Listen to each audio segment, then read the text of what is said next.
as I was driving down here, I took my time to drive a bit slowly to just check the PMS prices. So now it has gone from the 3 fuel stations I observed, from the express down to this area, 1,320, 1,325. So it's getting to that point where we talked about, based on the price of what is going on around the world in terms of the PML crude oil price, oscillating around 100 plus and above. It hasn't gotten to 120 yet. 114, 115, depending on which of the crude you're looking at, whether it's Brent or WTI or the rest of them. My biggest concern, however, is I don't want to call it inactivity of the federal government, or I don't think I've heard the president spoken extensively about it. I don't think I've heard the Minister of Petroleum, the Minister of State for Petroleum, that's Heneke Lokbobri. I don't think I've seen him say anything. What exactly, because it feels to me, guys, feels like the federal government is saying, look, we deregulated the sector. There's really not much we can do, so let's just watch and see. I think Bukola were the one that informed me that they set up a committee, and I don't understand what that means. When you deregulate, this particular deregulation, this particular oil price hike or increase in pump price that has given us this windfall is a bit different from most of the ones we've seen in recent years, because this time is happening within a deregulated sector where the forces of demand and supply are actually deciding what will be the eventual pump price that you are buying at. But I know now Nigerian businesses, individuals and all of that are really struggling under the already difficult situation as a country that we're living in. So I expect the government to speak up and see what they can do. We're not saying bring back subsidy, but for instance, in the UK, there's an argument between the ruling party and the opposition party. The ruling party seems to be doing some bailout that looks like a subsidy. Opposition saying if we were in government, what we would have done is all the net zero levies, you know, for the transition in energy, would have removed those net zero energies and start drilling oil in the north at the end of the day. So what exactly is the federal government, what are you intending to do as this pump price continue to increase? There's something you can do from the fiscal end, maybe not necessarily removing subsidy. What cost component can you take off so that the cost can at least be affordable for the average Nigerian? And those are the kinds of conversations, if I'm sitting with somebody in the ADC or the PDP and the rest of them, what would they have done differently? Because the APC feels like, this government feels like, we deregulated, when it was 770, you were excited that it was coming down. Well, deal with it now is high. That is the feel I get. I may be wrong, but I don't think that's a responsible way to govern a country. The impact is high. You need to do something. If you don't want to do anything, say you don't want to do anything. Let's be clear on that. Setting up a committee is, for me, knee-jerk, is poor planning, because when you deregulate a sector, you expect that prices will go up one day. So what would you do when it goes up? To go down, when it goes up, macroeconomics, we make more money as a country. Yeah. When it goes down, the consumers enjoy it, but when it goes up, the consumers suffer. What will you do?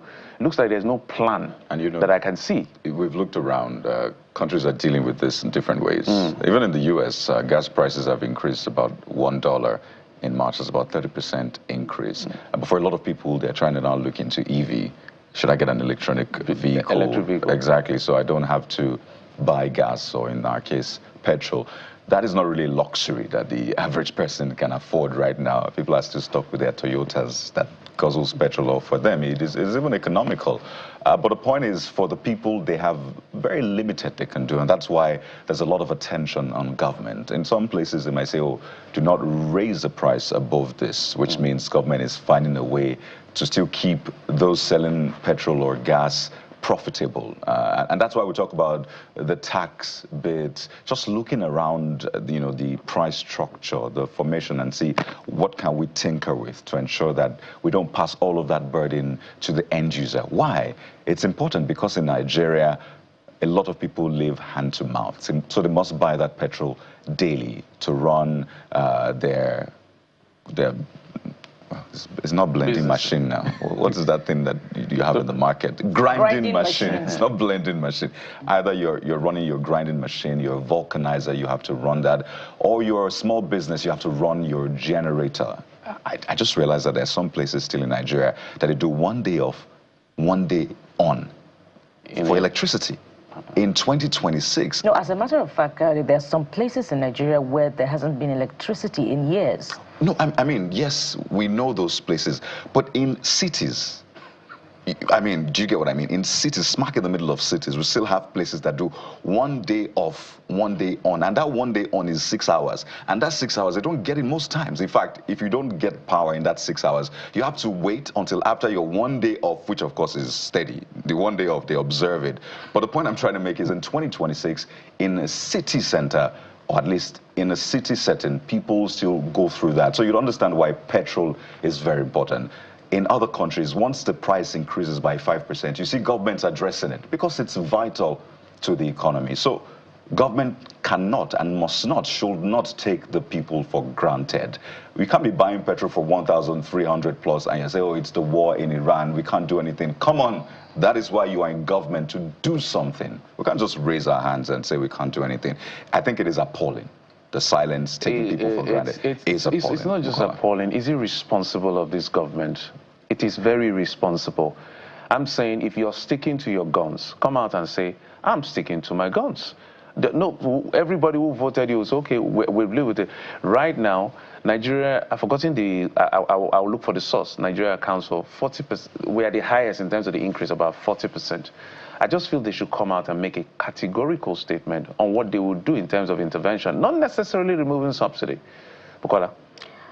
Well, I'm not very optimistic that any alternative measures to cushion the impact of the increase in the pump price of petrol against the backdrop of the ongoing war against Iran will do anything, significantly different from what we're already seeing. And, just to be clear, Jeffrey, a closer look at the mandate of that petroleum committee set up by Mr. President is to shore up revenues. Perhaps we should read exactly again from the mandate. The task force headed by the founder of Guarantee Trust Bank, Mr. Fola Adiola, has 3 main assignments: to propose immediate fixes, including changes to laws and government structures, create a financial plan to unlock between $5 billion and $10 billion tied up in the sector, and of course produce a 10-year strategy with clear targets for oil production. So they're not tasked with any mandate of introducing reforms or palliatives that will cushion the impact of the pump price of petrol. Now, Jeffrey, this is why I say that I'm not optimistic. More long-term than short-term. Yeah. Now, this is why I say that I'm not optimistic.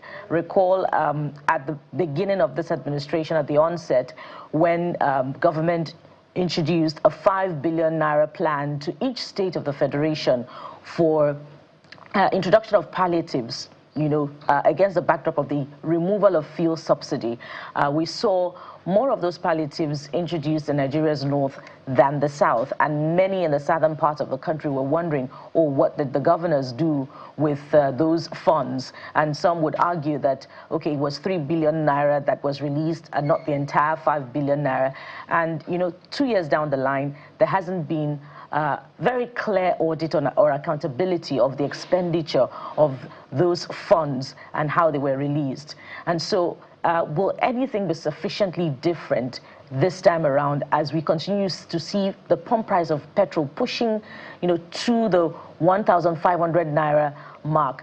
I think it has more to do with a lack of creative approach, to finding a solution to these things, especially, when it is a problem, a challenge that tasks the creativity of the elected. And so I'm not very optimistic that there would be anything significantly different. And what stopgap measures is government introducing? The only communication that we've heard so far is the release or the instruction for the release of 100,000 CNG kits. In 2 years, since that has been proposed as an alternative, and since government introduced the Presidential Committee on CNG, what we've seen is CNG stations in major cities of the Federation, but inadequate to meet national consumption, both in infrastructure and, of course, also in the availability of the product as well. And the management of it also leaves a lot to be desired. For those who have transited to CNG, particularly transport vehicles, that has not also led to any significant reduction in the pump price of petrol. Okay, so there's a government challenge bit which has not introduced real solutions to the problem, and then there's also the management of it on the side of the transport sector as well, which does not match that transition with significant reduction in the pump price of petrol. And so it looks as if we're going to be dealing with this challenge for a longer time to come. And add to that bit the concern, by the elected more with 2027 than with real problems. And that is part of what we're going to be talking about, guys, today. Yeah, the data I was quoting is the global petrol prices that rated Nigeria 39.5% as the highest, the country with the highest increase since this Iran, Israel, U.S. Hostilities that ensued. Laos is next. I think South Africa is just 1% than the rest. So we just want government to take responsibility. Last Friday you were citing the introduction by the UK government of a cap on prices. Yeah, they are even doing bailout. The opposition, they don't do bailout. What you should do is the net zero taxes that are for the transition, because some countries are taxing carbon, fossil fuel, to discourage, because that's you discriminate by price. He said that component, we're not drilling, we're not to just take out the fossil fuel as a source of energy is not practicable in the immediate term. Take out that component of those tax so they can crash the price at least fairly for people to afford, rather than go back to subsidy. That's what the UK government and the opposition are arguing over. Yeah. And it's not even saying anything. Yeah, that's my problem. An EU thing. European countries, a lot of them either tax called price caps. But the point is, they're looking at their own... Even Asian countries. Right, South Korea, so they look at their own situation and say, this is what works for us. The CNG bit, guys. In 2024, August, Nigeria's president promised CNG kits, said it was going to reduce transport costs by 60%. So it's quite curious that in 2026, March, we're promising yet another round of CNG kits. What happened in 2024? Because I can count the people that now use CNG. In fact, at some point, the price went up diabolically. So can we deliver CNG kits, 100,000 in 3 weeks, when we've not been able to deliver that much in 2024, 2025, 2026. But even in a country of well over 200 million people, what can 100,000 kits do? And don't forget that the cost of transition from petrol to CNG is a whole lot that the average Nigerian can really not afford. It's over 1 million naira. And we're talking about subsidizing production last week. Dangote Petroleum Refinery spoke about 2 weeks ago, talking about what it would require at this point in time, in order for it to continue in its, trajectory of patriotism towards the Nigerian people. And we have proposed many times on this platform that, okay, there can be, a price cap on the sale of crude oil under the template of the Naira for Crude policy of the federal government. But there has been no conversation absolutely to that effect. And as Jeffrey said, we haven't heard from the Minister of State for Petroleum. We haven't heard from the Minister of Petroleum himself, the President of the Federal Republic of Nigeria. So it's as if Nigerians continue in this harrowing experience of buying petrol, now very close to 1,400 naira per liter. And, the ruling government is looking the other way. Well, the ruling government has actually been working. They've been busy ever since the president returned. I agree. From the UK. He's in Lagos now. We had all the governors, visit. Not all the governors. Most of the APC governors. Progressive governors. In fact, we had a Labour Party governor also visiting the president. So we call him a progressive governor. That's Governor Alex Oti. Is that what you meant by progressive governor? Is he a progressive governor? No, I was thinking, Can we consider not all progressive governors? Not all progressive governors, yes. So he's a progressive governor, Jeffrey? I wouldn't know. I'm just pulling you. But we had the governors meet with the president yesterday, took pictures, had conversations. I mean, they're building up to their party primaries. And while we understand that politics must continue, people must feel governance more than they see the politics. So for a lot of people, it looks like this is all that the politicians, those in government, are preoccupied with. 2027. How do we structure? And it's understandable because the ADC or, well, the NDC or the other side of PDP, they are also meeting, and NNPP as well. But this must not be the optics that we see more at a time like this. We must see more of governance. And I don't think we've heard, particularly those things that hurt Nigerians. And we've talked about that, petrol. But hey, the meeting went on, they made some decisions, and here it is, guys. Let's take a listen to maybe comments they made. we thank God that we all started together and we end being together. May Lord Almighty Allah continue to enrich us and put our nation on the right path and be with us.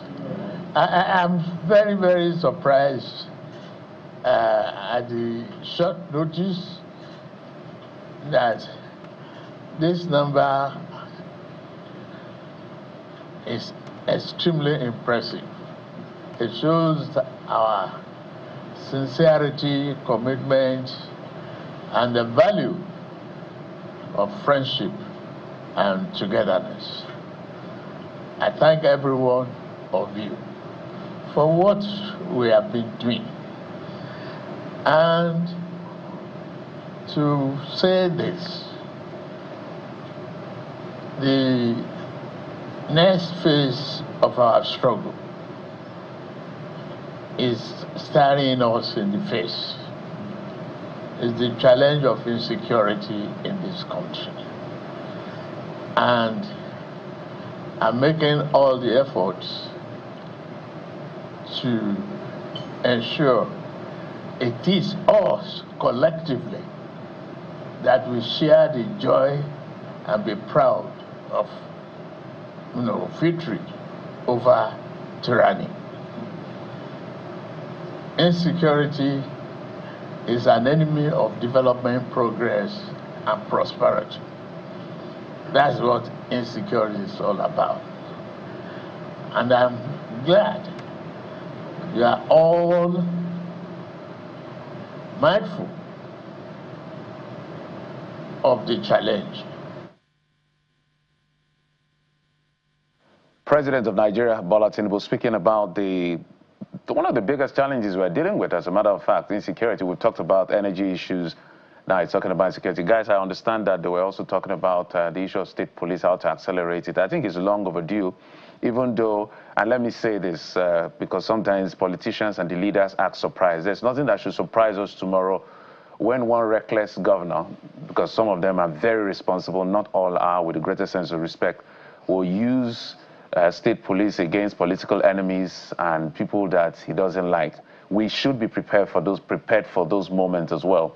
But since a lot has happened and we've seen models around the world about decentralized policing in this sense that helps to manage insecurity across the country, I think it's going to be a good thing. I hope that the pros, the merits will overshadow the demerits and the cons in this sense. If our politicians and the political class are able to grow up and use the state institution for what it should be used for. But I know for a fact that there will come a time, especially towards electioneering season and when all this happens, they will be using, police in the states as a tool against their political enemies. So I don't know how long that will last until we mature to what we have and we admire that we're saying we want to bring into our country to replicate in terms of state police. That I understand the president spoke about that. I think it's the right thing to do to see how it can be accelerated. Honestly, yes, talk is good, but talk sometimes is cheap. We've had these conversations time and again. So I'm going to tell you the real reason for that meeting. But the governors had their meeting, right? So they sort of ambushed the president, which is why I said this is short notice. So there's a lot of politicking. They're building up to the primaries.